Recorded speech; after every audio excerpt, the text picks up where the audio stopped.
Hi ನಮಸ್ತೆ ಎಲ್ಲರಿಗೂ. ನಾನು ರುಕ್ಮಿಣಿ. ಇವತ್ತಿನ ಬೆಳಗಿನ ಬ್ರೇಕ್‌ಫಾಸ್ಟಿಗೆ ನಾನಿಲ್ಲಿ ಸೋಯಾ ಯೂಸ್ ಮಾಡಿ ಪಲಾವ್ ಮಾಡಿ ತೋರಿಸ್ತಾ ಇದ್ದೀನಿ. ಜೊತೆಗೆ ಸ್ವಲ್ಪ ವೆಜಿಟೇಬಲ್ ಕೂಡ ಸೇರಿಸಿ ಮಾಡ್ತಾ ಇದ್ದೀನಿ. ಆರೋಗ್ಯಕ್ಕೂ ತುಂಬಾನೇ ಒಳ್ಳೆಯದು. ಬನ್ನಿ ಹೇಗೆ ಮಾಡೋದು ಅಂತ ನೋಡ್ಕೊಳ್ಳೋಣ. ಅದಕ್ಕಿಂತ ಮೊದಲು ಯಾರೇ ನನ್ನ ಚಾನಲ್ ನೋಡ್ತಾ ಇದ್ದೀರೋ ದಯವಿಟ್ಟು ಸಬ್ಸ್ಕ್ರೈಬ್ ಮಾಡ್ಕೊಳ್ಳಿ, ಶೇರ್ ಮಾಡಿ, ಲೈಕ್ ಮಾಡಿ ಅಂತ ಕೇಳ್ಕೊಳ್ತೀನಿ. ದಯವಿಟ್ಟು ಹೀಗೆ ಸಪೋರ್ಟ್ ಮಾಡಿ ಅಂತ ಕೇಳ್ಕೊಳ್ತಾ ಬನ್ನಿ ಹೇಗೆ ಮಾಡೋದು ನೋಡ್ಕೊಳ್ಳೋಣ. ಆರೋಗ್ಯಕ್ಕಂತೂ ತುಂಬಾನೇ ಒಳ್ಳೆಯದು ಸೋಯಾ ಯೂಸ್ ಮಾಡೋದ್ರಿಂದ. ಬನ್ನಿ ಹೇಗೆ ಮಾಡೋದು ಅಂತ ನೋಡ್ಕೊಳ್ಳೋಣ. ನಾನಿಲ್ಲಿ ಸೋಯಾ ಪಲಾವ್ ಮಾಡೋಕ್ಕೋಸ್ಕರ ಒಂದು 50 ಗ್ರಾಮ್ ಆಗುವಷ್ಟು ನಾನು ಸೋಯಾ ತೊಗೊಂಡಿದ್ದೀನಿ. ನೋಡಿ ಚಿಂಗ್ಸ್ ತೇಜು ಅವ್ರದ್ದು ತೊಗೊಂಡಿದ್ದೀನಿ. ತುಂಬಾನೇ ಚೆನ್ನಾಗಿರುತ್ತೆ. ಇದಕ್ಕೆ ಸ್ವಲ್ಪ ಬಿಸಿನೀರು ಹಾಕ್ಕೊಂಡು ಒಂದು 5 ನಿಮಿಷಗಳ ಕಾಲ ನೆನೆಸಿಟ್ಕೊಳ್ಳೋಣ ಇದನ್ನ. ಬಿಸಿನೀರು ಹಾಕಿದರೆ ಬೇಗನೆ ನೆನ್ಕೊಳ್ಳುತ್ತೆ. ಒಂದು 5 ನಿಮಿಷ ನೆಂದರೆ ಸಾಕು. ಆಮೇಲೆ ಇದನ್ನು ಚೆನ್ನಾಗಿ ತೊಳೆದು ತಗೋಬೇಕಾಗತ್ತೆ. ಜೊತೆಗೆ ಸ್ವಲ್ಪ ಉಪ್ಪು ಕೂಡ ಹಾಕ್ಬಿಟ್ಟು ಒಂದು 5 ನಿಮಿಷ ಸೈಡಲ್ಲಿ ಎತ್ತಿಟ್ಬಿಡ್ತೀನಿ ಇದನ್ನು. ಆಮೇಲೆ ನೋಡಿ ನಾರ್ಮಲ್ ಅಕ್ಕಿ ನಾನು ಮನೇಲಿ ಯಾವ್ದು ಯೂಸ್ ಮಾಡ್ತೀನಿ ಅದನ್ನೇ ತೊಗೊಂಡಿದ್ದೀನಿ. ಈ ಗ್ಲಾಸಲ್ಲಿ 1.5 ಗ್ಲಾಸ್ ಅಷ್ಟು ತೊಗೊಂಡಿದ್ದೀನಿ. ಇದನ್ನೇನು ನಾನು ನೆನ್ಸಕ್ಕೆ ಹೋಗಲ್ಲ, ಡೈರೆಕ್ಟಾಗಿ ತೊಳೆದು ಯೂಸ್ ಮಾಡ್ತೀನಿ. ಇವಾಗ ಇದಕ್ಕೊಂದು ಖಾರ ಕೂಡ ರೆಡಿ ಮಾಡ್ಕೊಳ್ಳೋಣ. ಖಾರ ರೆಡಿ ಮಾಡ್ಕೊಳ್ಳೋಕ್ಕೋಸ್ಕರ ಒಂದು ಜಾರಿಗೆ ಒಂದು ಖಾರ ನೋಡಿಕೊಂಡು ಹಸಿಮೆಣಸಿನ್ಕಾಯಿ ಸೇರಿಸ್ಕೊಳ್ಳೋಣ. 1 ಇಂಚು ಶುಂಠಿ, 1 ಗೆಡ್ಡೆ ಬೆಳ್ಳುಳ್ಳಿ, ಆಮೇಲೆ 1 ಈರುಳ್ಳಿ, ಜೊತೆಗೆ ಒಂದು 2 ಸ್ಪೂನ್ ಆಗೋಷ್ಟು ನಾನು ತೆಂಗಿನಕಾಯಿ ಯೂಸ್ ಮಾಡ್ತಾ ಇದ್ದೀನಿ. ಆಪ್ಷನಲ್ಲು, ಬೇಡ ಅಂದರೆ ಸ್ಕಿಪ್ ಮಾಡ್ಬೋದು. ಆಮೇಲೆ ಸ್ವಲ್ಪ ಪುದೀನ, ಆಮೇಲೆ ಸ್ವಲ್ಪ ಕೊತ್ತಂಬರಿ ಸೊಪ್ಪು ಕೂಡ ಯೂಸ್ ಮಾಡಿ ಸ್ವಲ್ಪ ನೀರು ಹಾಕ್ಕೊಂಡು ಇದನ್ನು ಸಣ್ಣಕ್ಕೆ ರುಬ್ಕೊಂಬರ್ತೀನಿ. ತೆಂಗಿನಕಾಯಿ ಹಾಕಲೇಬೇಕು ಅನ್ನೋದೇನಿಲ್ಲ, ಬೇಡ ಅನ್ನೋರು ಸ್ಕಿಪ್ ಮಾಡ್ಬೋದು. ನೋಡಿ ಖಾರ ರುಬ್ಬಿದ್ದೀನಿ ಕೂಡ, ಚೆನ್ನಾಗಿ ಖಾರ ಕೂಡ ರೆಡಿ ಆಗಿದೆ. ಒಂದು 5 ನಿಮಿಷ ಆಗಿತ್ತು. ಸೋಯಾ ಕೂಡ ಚೆನ್ನಾಗಿ ನೆಂದಿದೆ. ಒಂದು 2-3 ಸಲ ತೊಳೆದು ತೊಗೊಂಡಿದ್ದೀನಿ. ತೊಳೆದು ನೋಡಿ ನೀರೆಲ್ಲ ಹಿಂಗೆ ಕೈಯಲ್ಲಿ ಹಿಂಡಿ ಬೇರೆ ತಗೋಬೇಕಾಗತ್ತೆ. ಚೆನ್ನಾಗಿ ಹಿಂಡ್ಕೋಬೇಕು, ನೀರೆಲ್ಲ ಹೀರ್ಕೊಂಡಿರುತ್ತೆ ಅದು. ನೋಡಿ ಇವಾಗ ಹಿಂಡಿ ತೊಗೊಂಡಿದ್ದೀನಿ. ಒಂದು 50 ಗ್ರಾಮ್ ಅಷ್ಟು ಇತ್ತು. ನೋಡಿ ಇವಾಗ ಎಷ್ಟಾಗಿದೆ ಇದು. ಬನ್ನಿ ಇವಾಗ ಪಲಾವ್ ಹೇಗೆ ಮಾಡೋದು ಅಂತ ನೋಡ್ಕೊಳ್ಳೋಣ. ಸ್ಟವ್ ಮೇಲೆ ಒಂದು ಕುಕ್ಕರ್ ಇಟ್ಕೊಂಡು ಒಂದು 2 ಸ್ಪೂನ್ ಆಗುವಷ್ಟು ನಾನಿಲ್ಲಿ ತುಪ್ಪ ಸೇರಿಸ್ಕೊಳ್ತಾ ಇದ್ದೀನಿ. ತುಪ್ಪ ಜೊತೆಗೆ ಒಂದು 3-4 ಸ್ಪೂನ್ ಆಗುವಷ್ಟು ಎಣ್ಣೆ ಕೂಡ ಸೇರಿಸ್ಕೊಳ್ಳೋಣ. ಇಷ್ಟನ್ನು ಎಣ್ಣೆ ಮತ್ತು ತುಪ್ಪ ಎರಡನ್ನೂ 1 ನಿಮಿಷ ಕಾಯ್ಕೋತಾ ಇದ್ದಾಗೇನೆ ಇದಕ್ಕೆ ಸ್ವಲ್ಪ ಸ್ಪೈಸಸ್ಗಳನ್ನ ಸೇರಿಸ್ಕೊಳ್ಳೋಣ. ಚಕ್ಕೆ, ಲವಂಗ, ಸೋಂಪು ಕಾಳು, ಪಲಾವ್ ಎಲೆ, ಆಮೇಲೆ ಏಲಕ್ಕಿ 1-2 ಇಷ್ಟು ಸೇರಿಸ್ಕೊಂಡು ಒಂದು ಅರ್ಧ ನಿಮಿಷ ಇದನ್ನು ಹಿಂಗೆ ಫ್ರೈ ಮಾಡ್ಕೊಳ್ಳೋಣ. ಒಂದು ಅರ್ಧ ನಿಮಿಷ ಇದನ್ನು ಈ ಥರ ಫ್ರೈ ಮಾಡಿಕೊಂಡು ಇದಕ್ಕೆ 1-2 ಮೀಡಿಯಮ್ ಈರುಳ್ಳಿನ ನಾನು ಉದ್ದುದ್ದಕ್ಕೆ ಕಟ್ ಮಾಡಿ ಸೇರಿಸ್ಕೊಳ್ತಾ ಇದ್ದೀನಿ. ನೋಡಿ ಉದ್ದುದ್ದು ಕಟ್ ಮಾಡಿದ್ದೀನಿ. ಇದು ಕೂಡ ಒಂದು ಹಸಿ ಸ್ಮೆಲ್ ಹೋಗಬೇಕು, ಆಮೇಲೆ ಸ್ವಲ್ಪ ಕಂದು ಬಣ್ಣ ಬರಬೇಕು.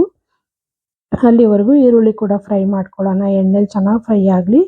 ನೋಡಿ ಒಂದು 2 ನಿಮಿಷ ಆಗಿದೆ. ಈರುಳ್ಳಿ ಕೂಡ ಚೆನ್ನಾಗಿ ಫ್ರೈ ಆಗಿದೆ. ಇಷ್ಟು ಫ್ರೈ ಆದರೆ ಸಾಕು. ಈಗ ಇದಕ್ಕೆ ಮೀಡಿಯಮ್ ಸೈಜು 2 ಟೊಮೊಟೊ ಕೂಡ ಯೂಸ್ ಮಾಡ್ತಾ ಇದ್ದೀನಿ. ಅದು ಕೂಡ ಚೆನ್ನಾಗಿ ಎಣ್ಣೆಯಲ್ಲಿ ಫ್ರೈ ಆಗಲಿ.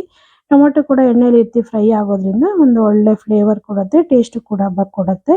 ಟೊಮೊಟೊ ಕೂಡ ಫ್ರೈ ಆಗ್ತಾ ಇದ್ದಂಗೆ ನಾನು ರುಬ್ಬಿಟ್ಕೊಂಡಿರೋಂಥ ಮಸಾಲೆ ಕೂಡ ಇದಕ್ಕೆ ಸೇರಿಸ್ಕೊಳ್ತಾ ಇದ್ದೀನಿ. ಮಸಾಲೆ ಕೂಡ ಸೇರಿಸ್ಕೊಂಡು ಒಂದ್ಸಲ ಇದನ್ನು ಎಣ್ಣೆ ಇದರಲ್ಲಿ ಮಿಕ್ಸ್ ಮಾಡ್ಕೊಳ್ಳೋಣ.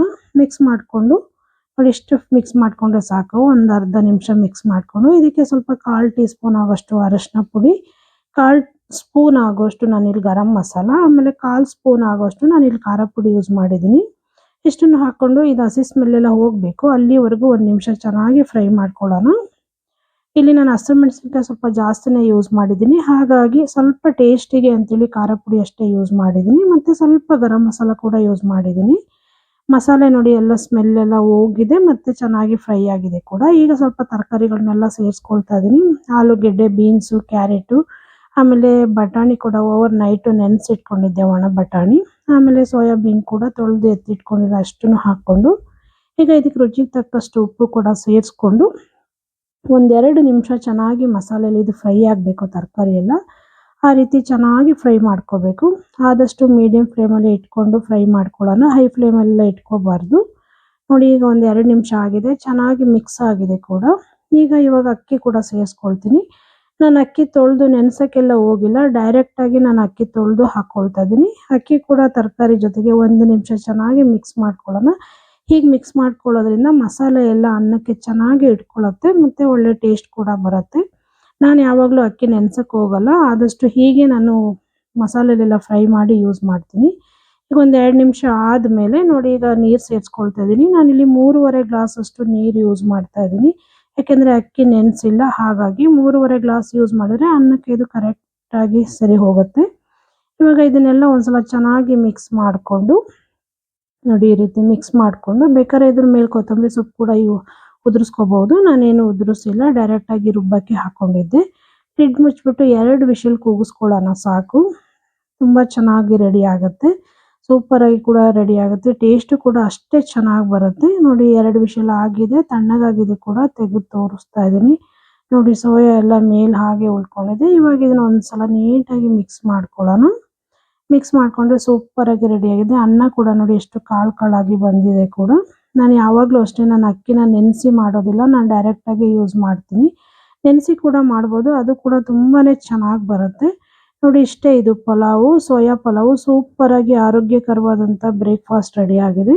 ಈ ವಿಧಾನದಲ್ಲಿ ನೀವು ಒಂದ್ಸಲ ಟ್ರೈ ಮಾಡಿ. ಮಕ್ಕಳು ಕೂಡ ತುಂಬಾನೇ ಇಷ್ಟಪಟ್ಟು ತಿಂತಾರೆ. ಈ ಸೋಯಾ ಪಲಾವ್ ನಿಮಗೆಲ್ಲ ಇಷ್ಟ ಆಯಿತು ಅಂದ್ಕೊಳ್ತೀನಿ. ಇಷ್ಟ ಆದರೆ ದಯವಿಟ್ಟು ಶೇರ್ ಮಾಡಿ, ಲೈಕ್ ಮಾಡಿ, ಸಬ್ಸ್ಕ್ರೈಬ್ ಮಾಡ್ಕೊಳ್ಳಿ. ಹಾಗೆ ಪಕ್ಕದಲ್ಲಿರೋ ಬೆಲ್ ಐಕಾನ್ ಕೂಡ ಕ್ಲಿಕ್ ಮಾಡಿ. ನಾನು ಯಾವುದೇ ವಿಡಿಯೋ ಹಾಕಿದರೂ ನಿಮಗೆ ನೋಟಿಫಿಕೇಶನ್ ಬರುತ್ತೆ. ಇನ್ನು ಈಸಿ ಹಾಗೂ ಸಿಂಪಲ್ ರೆಸಿಪಿಗಳಿಗಾಗಿ ದಯವಿಟ್ಟು ಆರ್.ಡಿ. ಅಡುಗೆ ಮನೆ ಚಾನಲ್ನ ಸಬ್ಸ್ಕ್ರೈಬ್ ಮಾಡಿಕೊಂಡು ಸಪೋರ್ಟ್ ಮಾಡಿ ಅಂತ ಕೇಳ್ಕೊಳ್ತೀನಿ. ಹೀಗೆ ನೋಡ್ತಾ ಇರಿ ಫ್ರೆಂಡ್ಸ್. ಇನ್ನು ಹೆಚ್ಚಿನ ಈಸಿ ರೆಸಿಪಿಗಳಿಗಾಗಿ ದಯವಿಟ್ಟು ಸಬ್ಸ್ಕ್ರೈಬ್ ಮಾಡೋದನ್ನ ಮಾತ್ರ ಮರಿಬೇಡಿ. Thank you for